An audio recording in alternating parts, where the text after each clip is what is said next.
LCI a proposé un sondage. Êtes-vous prêt à épargner 500 € pour l'Ukraine? On va regarder la séquence et Ramos va venir juste après parce qu'il a un gros coup de gueule. Vous avez vu son coup de gueule, on va le voir, il va revenir ici. Vous allez nous dire ce que vous en pensez. Il y a beaucoup de gens qui étaient d'accord avec Ramos. Regardez. Il faut lancer un grand emprunt national et créer, de même qu'il y a un livret de développement durable, de même qu'il y a d'autres livrets, il faut un livret national d'épargne. Pourquoi? Pour l'Ukraine. Et c'est la seule manière de mobiliser un financement tel que la donne puisse être inversée en Ukraine. Alors, ça n'a pas valeur de sondage, mais on a voulu poser la question spontanément. Est-ce que vous êtes prêt, vous seriez prêt à prêter, peut-être donner, il y a un risque, 500 €, 1000 € pour financer l'effort de guerre de l'Ukraine? Alors, vous avez vos petites pancartes. Seriez-vous prêt à donner 500 €, 1000 €, 1500 € pour financer l'Ukraine? Alors, Ramos a fait une vidéo coup de gueule qu'on va regarder et juste après, il sera avec nous. Regardez la vidéo de Ramos. Vous ne rêvez pas. Maintenant, la prochaine étape, c'est de vous demander à vous, Français, qui avez du mal à finir les fins de mois, qui vivez grâce à votre découvert et qui n'arrivez pas à joindre les deux bouts, d'épargner 500 € pour aider l'Ukraine. Alors que l'Ukraine vient d'obtenir de la part de l'Union européenne, et bien évidemment avec la participation de la France, 50 milliards d'euros d'aide. C'est vraiment le Roquefort qui dit au fromage tu pues. Notre cher et tendre pays, qui compte 5,3 millions de personnes qui vivent en dessous du seuil de pauvreté, qui compte 20% de ses étudiants qui sautent des repas car ils n'arrivent pas à se nourrir à leur faim, et qui a quand même plus que doublé le nombre de personnes sans abri dans notre pays. Et c'est à nous qu'on demande encore de donner et de faire des efforts, alors qu'on est depuis toujours le paillasson de l'humanité.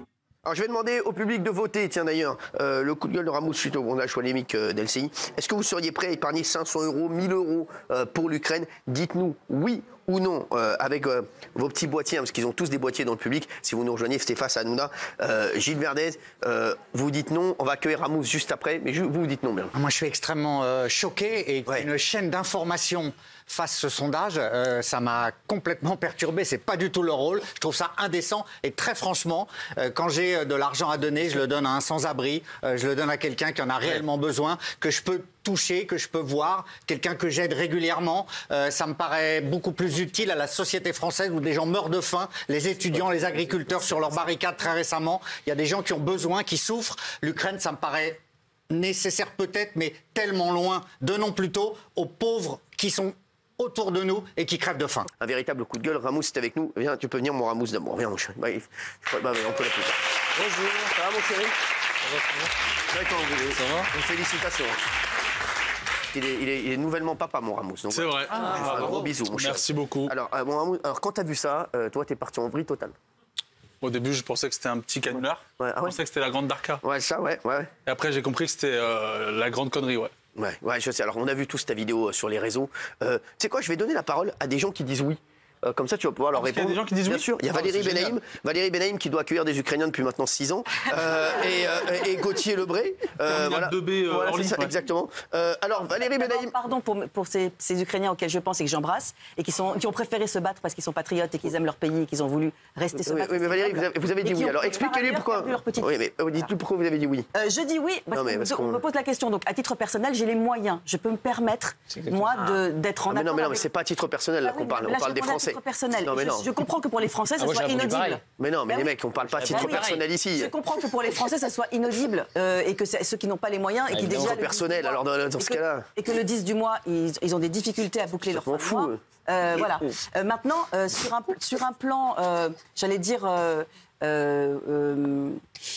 idéologique, je pense qu'il faut qu'on aide l'Ukraine et qu'on n'a pas le choix d'aider l'Ukraine, parce que je l'ai déjà dit ici, Poutine teste nos démocraties. Et que donc, mais je le redis, pardon, mais voilà. La chance d'avoir un spécialiste de la géopolitique, alors dites-nous. C'est mon avis. Je vous dis la vérité, franchement, c'est pas la guerre des Français en fait. Moi je pense que les Français ils sont en guerre avec leur fin de mois. Les Français, ils ont beaucoup de compassion, mais on aimerait que le gouvernement ait de la compassion pour eux. Quand un journaliste lance un sondage comme ça, je pense qu'il se fout de la gueule du monde. Il y a plein de Français dans le public, il y en a plein qui nous regardent. Je pense qu'ils comptent les centimes. Ouais, bien sûr, ils en ont tous ras-le-bol. Ils en ont marre d'être un petit peu le paillasson de l'humanité, de tout le temps devoir avoir de l'empathie pour les gens. Sauf que les gens, ils en ont ras la casquette, ils n'arrivent plus à joindre les deux bouts, ils vivent sur leur découvert quand ils ont le droit d'avoir un découvert. Donc je pense que les Français, ils ont assez donné. Et franchement, 500 €, je ne sais même pas s'il y a des Français ici le 10 du mois qui finissent avec 500 € déjà. On a entendu les agriculteurs déjà, qui finissent parfois avec 300 €, encore, quand ils finissent avec, quand il leur reste quelque chose, qui finissent souvent avec rien aussi. Juste, parce que cette question, êtes-vous prêt à épargner 500 € pour l'Ukraine? Valérie l'a dit, c'est bien, elle a élargi le débat, elle a dit, faut-il aider l'Ukraine ou pas? C'est ce que, voilà, c'est un peu la question sous-jacente derrière cela. Vous savez, il y a beaucoup de noms, hein, Florian Philippot notamment, non? Pour vous Non, mais alors, je suis d'accord, la question est hyper indécente. Oui. En plus, on était en pleine crise paysanne. Oui. On en parlait avec des gens qui sont quand même vraiment dans des grandes difficultés. Ensuite, ça va vers quoi, de toute façon? C'est le trou sans fond de la guerre. Ça sert à rien. De toute façon, ça sera perdu pour l'Ukraine. Ça sert à rien. C'est une guerre. Les États-Unis ont dit qu'ils arrêtaient, ils mettent plus immédiatement dans ces cas-là. C'est fini parce que de toute façon, c'est perdu. On aurait dû faire ça en plus, c'est un pays hyper corrompu, donc vous retrouvez vos 500 €, vous les retrouverez dans les villas de maman Zelensky sur la Côte d'Azur, ou d'un député, ou d'un machin qui va se corrompre. Il y a un détournement de fou furieux dans ce pays. Mais j'ai envie de dire quand même que de toute façon, on ne nous demande pas notre avis, on les prend déjà dans notre poche, les 500 €. C'est ça qu'il faut dire. Avec les 50 milliards que vous avez évoqués effectivement de l'Union européenne, ça veut dire que la France, elle met 10 milliards. 20%. C'est ça, c'est ce que dit. Donc ça veut dire que la France... Oui, mais quand même. La France, elle représente 20% de l'Union européenne. 20%. Donc la France, elle va sortir 10 milliards. Non, mais 20%. Elle a déjà sorti. 10 milliards. En plus, elle a donné des armes. Oui. Donc les 500 €, on vous les a déjà pris dans la poche sans vous demander votre avis. Et pourquoi? Pour rien. Pour entretenir une guerre de l'OTAN qui sert à rien, qui est beaucoup plus compliquée qu'on nous le dit. C'est pas les méchants et les gentils, c'est infiniment plus compliqué et ancien que cela. Et on va s'épuiser là-bas. C'est important de protéger les frontières de l'Europe? Non, moi je Parce pense que c'est ça la question. Quand même. Je ne pense pas du tout que Poutine. Moi, je pense pas du tout que Poutine ait envie d'ensuite. C'est pas la question des Français. Et je pense que Poutine n'a pas envie d'ensuite d'envahir la France, l'Allemagne. Moi aussi, je pense pas que Poutine ait envie d'envahir la France, l'Allemagne, etc. derrière. Moi aussi. Raymond. Mais la Pologne. J'ai envie de répondre à David Pujadas là, sur LCI. Lui, il est tranquille. Il est sympa, David. Il est sympa, mais il est sympa avec sa cravate et son costard. Il est super sympa. Il est super sympa comme mec. Oui, mais il est c'est super. pas David qui a posé la question, c'est un collectif pro-Ukraine qui a publié une tribune dans Le Monde. Voilà, mais qui a proposé. Voilà, c'est ça, c'est pas David le pauvre. Voilà. Mais on aurait fait pareil que David. On aurait fait pareil que David. Moi, je dis, vous pouvez le défendre, sauf que moi, je le vois lui, c'est lui qui me le demande. Oui, mais c'est pas lui, c'est le collectif qui demande, d'accord. Vous pouvez le défendre. Moi, j'ai envie de leur répondre. Au collectif, à LCI, la ligne éditoriale, tout ça. J'ai envie de leur répondre. Je les ai déjà donnés, moi, les 500 €. Dans leur livret, là, je les ai déjà donnés. Dans la TVA, je les ai déjà donnés. Dans la bouffe qui a augmenté, j'ai déjà donné les 500 €. Dans l'essence, j'ai déjà donné. Dans l'électricité, dans le gaz, j'ai déjà donné. Moi, en 2 ans, j'ai donné 1440 € d'essence en plus. Un plein, il a rajouté 15 € un plein. C'est ça qu'il faut expliquer aux gens. Les Français qui nous regardent, ils ont rajouté 15 € sur leur plein d'essence. L'électricité. 15 € sur un plein à chaque fois. Vous faites ça sur l'année. Vous faites ça sur 2 ans depuis que c'est la guerre en Ukraine. Avec les bénéfices de Total qui a fait 19 milliards de bénéfices, vous faites ça sur toute l'année et vous verrez que les 500 €, les Français les ont déjà donnés largement. Alors je veux bien aider l'Ukraine, il n'y a pas de problème, je veux bien l'aider, mais avant de dire, on les a déjà donnés. On les a déjà donnés quand les pâtes elles ont augmenté. Tu payes une TVA en plus sur les pâtes, toutes les matières premières, tout ce qu'on paye en plus. Tu sais que ce n'est pas lié forcément à la guerre. C'est comme ça que j'ai de la guerre. C'est lié à la guerre. Non, mais ils nous les ont déjà pris les 500 €. Arrêtez, bien sûr. Ils ont pris bien plus que 500 €. L'électricité était. Oui, mais non, mais arrêtez. Ils ont dit aux Français de chauffer à 19 degrés. On a chauffé à 19 degrés comme des bourricots. Et qu'est-ce qui se passe? On est récompensé comment? Il y a des gens, ils ont chauffé à 16, à 15, de peur de payer cher. Qu'est-ce qu'on leur dit maintenant? Même si tu as chauffé à 16, je vais te casser la gueule quand même. Et les mecs, attendez. Lui, il a chauffé à 15. Peut-être lui qui avait des. Je te le dis. Des glaçons. Mr. Freeze, on va C'est-à-dire que je l'ai vu, c'était. On veut dire que c'était un apéricube qu'il avait dans le slip. Non, mais au-delà de ça, je pense qu'on est. Non, mais je suis seule, c'est pas grave. Non, mais si on est. Je trouve ça d'une indécence absolue. Ouais. Je comprends que toi, tu aies les moyens et que tu as envie de donner aux gens. C'est très bien. Nous aussi, quand on a les moyens, on a envie de donner. Moi, je vais parler, par exemple, du Nord Kivu, où on a plus de 8 millions de morts, où on n'en parle même pas. Exactement, je suis d'accord avec toi là-dessus. LCI devrait faire une émission là-dessus, d'ailleurs. Bravo, Ross. Voilà, le Congo. On fait pas de sous pour le Congo. Et au-delà de ça, vous avez les Américains qui nous ont emmenés dans cette guerre. Et qui profitent, en plus de ça, à travers les énergies qui nous revendent ici, beaucoup plus cher. Hier, on a vu les chiffres, justement, il parlait de Total, on voit les chiffres de Total, 19 milliards de bénéfices, pratiquement 20 milliards de bénéfices. Pendant qu'on nous disait que l'essence augmentait, qu'il fallait que les Français payent beaucoup plus cher, ces gens s'enrichissent sur notre dos. On a plein de marques qui ont réduit les quantités, qui ont augmenté les prix. TVA. Ou qui diminuent. Ce que dit Valérie, c'est que donc c'est pas à cause de la guerre en Ukraine qu'on paye plus cher. Justement, oui, mais sauf qu'on ne peut pas nous demander à nous en permanence d'aider quelque chose à un moment donné pour lesquels on nous enfume depuis le début. On nous enfume et malheureusement, c'est très facile de dire, parce que c'est très démago, c'est la faute aux Ukrainiens, c'est la faute à la guerre. Non, Valérie Benaïm, de guerre. Je suis d'accord. Valérie Benaïm, moi je trouve qu'il y a... Je veux dire, il y a des profiteurs de guerre. Non, mais il faut arrêter là. Parce qu'ils ont trouvé un nouveau truc. C'est l'Ukraine. C'est ça. Maintenant, donc ils mettent tout sur le dos de l'Ukraine. Dès qu'il y a un truc, mais ils ont trouvé. Non, mais je te le dis, il y a ça. Mais moi, il a eu raison. Et il y a plein de guerres dans le monde. On n'en parle pas. Les gars, il a raison. Quand il parle, on n'en parle pas. Non, mais oui, Ramos, attends 2 secondes, je voulais dire un truc. Mais j'ai l'impression qu'en fait, en France, on fait toujours du sentimentalisme. On a envie de faire culpabiliser les gens, mais vous vous rendez compte de ce qui se passe? Il y a le Congo, il y a le Congo, il y a la Palestine, il y a beaucoup de guerres dans le monde, il y a beaucoup de gens qui ont besoin. Pas les mêmes guerres. Peu importe que ça soit les mêmes guerres ou non, il y a des guerres et nous on est obligé d'être un petit peu la petite potiche de l'Europe parce que l'Europe a décidé qu'on vient de leur donner 50 millions. On vient de leur donner 50 millions, c'est pas assez? Milliards.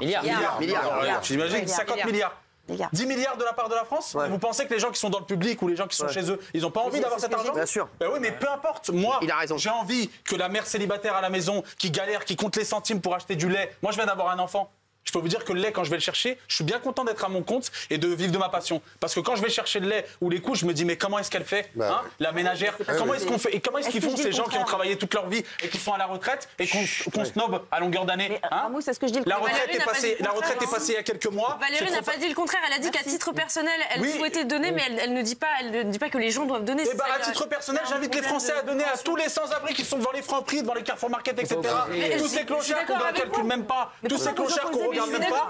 On les regarde devant nous et on les snob, on leur dit même pas bonjour, on les laisse dans leur merde. Allons donner à ces gens-là qui sont français comme nous, qui sont dans notre pays et qui crèvent la faim. On est toujours tourné par l'extérieur du pays. Oh oui, vous avez vu ce qui se passe là-bas? Allez, regardons ce qui se passe en France, c'est la merde. Il y a de l'insécurité partout. Tout le monde est dans la merde. Arrêtons de regarder à l'extérieur. Les Ukrainiens, j'ai beaucoup de compassion pour vous. Même les causes. Non, on peut pas donner pour tout le monde. Les Français peuvent pas donner. J'ai beaucoup de compassion pour vous, mais la vérité, c'est que la moitié des Français ne savaient même pas mettre l'Ukraine sur la carte avant cette guerre. Point final. Alors, oui, Gilles. Non mais Valérie, excusez-moi, mais l'argent, c'est l'argent. Bien sûr. C'est milliards. Il y a pas, on va pas. Bien sûr. Non, mais l'argent, c'est l'argent. Non, mais attendez. Quand on donne sur un plan 10 milliards, à telle entité, à telle guerre, il n'y a plus pour les gens. C'est pas 10 milliards sonnants et trébuchants. Laissez-moi c'est juste 10 finir. milliards qui sont convertis en chars. Mais vous me laissez pas. Mais alors C'est pas de l'argent. Mais l'argent, c'est de l'argent, Valérie. N'importe quoi. 10 milliards, c'est 10 milliards. C'est les gens qui vont là-bas. Là, les factures d'électricité arrivent chez les gens, là. Les factures d'électricité. Chez les boulangers. Les gens qui ont chauffé au minimum. Ils ne peuvent plus se chauffer. Dans les maisons, vous allez dans les maisons, j'ai eu des exemples concrets hier. Dans les maisons, les gens, ils chauffent une pièce où il reste le plus possible. Exactement. Ils mettent des pulls, des couvertures. Ils chauffent plus les chambres des enfants. Un pavillon aujourd'hui, 500 €. J'ai une facture. Ils ont chauffé à 18 degrés. Elle n'a pas dit le contraire. Mais Valérie, excuse-moi de te dire ça. À un moment, il faut faire des choix. Ah oui. Les 10 milliards, si tu as donné 10 milliards, tu les as pas autre part, c'est tout. Donc arrête de me dire les 10 milliards. Ça fait combien de temps qu'il y a les Français? Ça fait posez la question à 10 Français.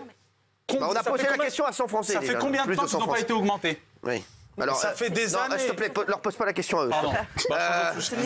Changeons de sujet. Arrêtons. Franchement, là, il n'y a pas la question. Il n'y a pas longtemps, j'ai parlé sur. L'entreprise privée, alors que là, c'est de l'argent public. Il n'y a pas longtemps, j'ai parlé de la régularisation par rapport aux factures EDF. Mais j'ai reçu des messages de gens qui m'ont dit j'ai eu une régularisation de 1 700 €. Je ne sais même pas comment je vais faire pour la payer. J'ai pas compris, j'ai une boîte de nuit moi à la maison. J'ai David Guetto qui vient à la maison qui fait du.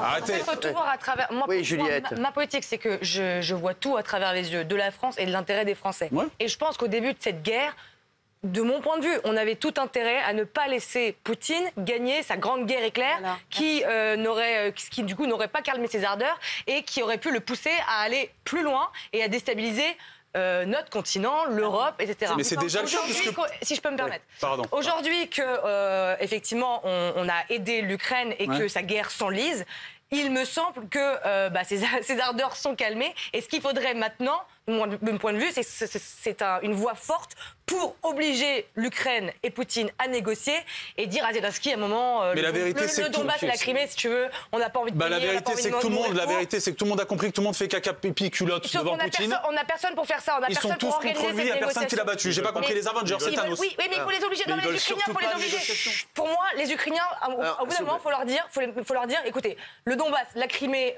ils ont une histoire très proche de celle de la Russie. Nous, on n'a pas envie de payer pour, on n'a pas envie de mourir pour. Donc, c'est pour Poutine. Et voilà. Mais on a eu raison de ne pas les laisser se faire écraser par Poutine à l'époque où on l'a fait. Quand on a prévenu il y a 2 ans, j'étais ici, je crois. Il y a 2 ans pile, en février 2022, je prévenais sur ça en disant ce sera sans fin, ça va nous coûter un pognon de dingue, comme dit l'autre. Et on m'insulte, pas vous, mais il y a des gens qui m'insultaient. Non, pas vous. La guerre et le déshonneur, donc. Mais il y a des gens qui le faisaient. Et ce que Rost dit tout à l'heure est très juste. C'est-à-dire que ça va être pire demain parce que les États-Unis ont dit, eux, on arrête de payer. Les États-Unis ne mettent plus un centime. Le Congrès américain a arrêté de payer. Les Américains, ils ont dit Nikomouk. C'est à vous de prendre le relais. C'est eux qui nous ont emmenés là. Exactement. Et maintenant, ils ont dit Nikomouk. En bonne colonie américaine, on va prendre le relais. En prenant les risques d'une guerre ici, pas chez eux. En envoyant nos armes, pas les leurs, et notre argent, pas le leur. Et ben écoutez, moi ça, je dis non, mais je dis non depuis le début. Je dis non. C'était prévisible. Je dis non. Je dis non. Voilà. Gauthier, que tu es d'accord avec Valérie Bénaïm. Arrêtez. Non, mais S'il vous plaît, il y a l'équipe des journalistes. À titre personnel, il ne faut pas forcément. Là, il y a les journaleux, là, il y a les compléments d'enquête, là, il y a l'AFP, là. Il y a les journalistes, là, les journaleux, là. Allez-y, là. Ils n'osent même plus mettre leur banderole, oui, maintenant. Ouais, c'est ça, ouais. Vous êtes le seul à avoir gardé votre banderole non. Donc. Il a bien raison parce qu'il connaît le principe. Bravo Gilles, t'es le meilleur. Mais c'était à titre personnel. Et je rejoins la France Insoumise. Les misères, comme le dit. Il a avoué que c'était ses amis, non? Oui, je vais rejoindre la France Insoumise. Allez, vas-y. Mais pour faire baisser les prix de l'électricité plus efficace que d'arrêter de donner de l'argent à l'Ukraine, sortir du marché européen de l'électricité qui nous force à aligner nos prix, produit une électricité à bas coût et on doit l'aligner sur le prix des Allemands. Donc c'est parfois plus complexe que simplement une aide à l'Ukraine. Et sur l'Ukraine et les agriculteurs, le vrai scandale, c'est la fin des droits de douane. Parce qu'on importe 2 millions de poulets produits aux hormones, évidemment les céréales. Les hormones. Ils sont produits aux hormones. Essayez de dire quelque chose d'intelligent. Lui, il est arrivé il y a 2 semaines. C'était Gauthier Lebret de CNews. Maintenant, c'est Enrico Macias. C'est aux hormones.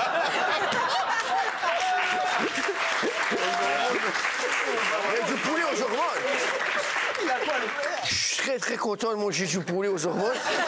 Allez-y Gauthier, non mais allez-y, c'est très intelligent ce qu'il dit en plus Gauthier. Donc des poulets produits avec des normes bien différentes, 2 millions chaque année produits avec des normes bien différentes que de ce qui est obligatoire en France. Et puis évidemment les céréales. Donc si l'Ukraine rentre dans l'Union européenne, ça va s'aggraver. Et aujourd'hui il y a quasiment. Mais donc il faut leur donner d'argent. Bah oui. Mais là vous allez leur permettre de moderniser leur sujets. Non, il s'est ressaisi. J'ai vu Gauthier, il s'est ressaisi. Changé d'avis, c'est qu'il est intelligent. Absolument pas changé d'avis. Non, mais à ce moment-là, il faut pas donner d'argent parce que ça va aller dans les poulaillers ukrainiens qui vont nous les vendre ensuite et faire tuer nos poulaillers.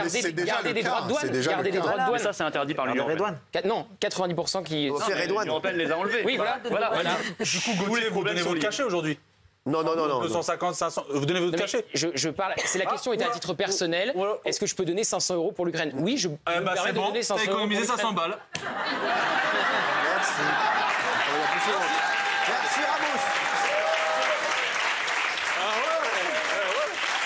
Voilà. Et par ailleurs, je suis pas choqué qu'on puisse poser la question sur une chaîne de télévision. Après, les gens sont bien sûr, non, moi, je répondent oui ou non. Bien sûr, t'as raison. Poser n'importe quelle question. T'as raison, mon Gauthier, ça va, ça va. Non, mais c'est bon, je suis attaqué de toutes parts, j'en ai marre. Je sais. Calme-toi, mon Gauthier, calme-toi, mon bébé. Merci, on va voir ce qu'en pense le public. Tiens, c'est important le public, bien plus important que vous d'ailleurs. Voilà. Ah oui, 4%, non 96%. Bravo. Les chéris, je voudrais savoir qui sont les 4 personnes. S'il vous plaît, non mais je veux savoir. C'est la famille de Valérie Bénaïm. Cyril, j'ai l'impression d'être dans le corps de Gilles Verdez. Non mais je sais. 96% des gens sont en désaccord avec moi. Tu vois ce qui... Alors, s'il vous plaît, non mais vous inquiétez pas, on vous en voudra pas. Il y a quand même, il y a un mec dans le public. Ah bravo monsieur, bravo monsieur. Voilà. C'est le monsieur, je vous aime beaucoup, bravo. Alors, je vous préfère bien plus à Valérie Bénaïm, voilà. Parce que vous, je sais que c'est sincère. Merci en tout cas, merci d'avoir été là. Merci Ramos, merci mon chéri, merci. Merci, t'es une bombe, t'es un monstre, on t'adore. Ah là là là là. Allez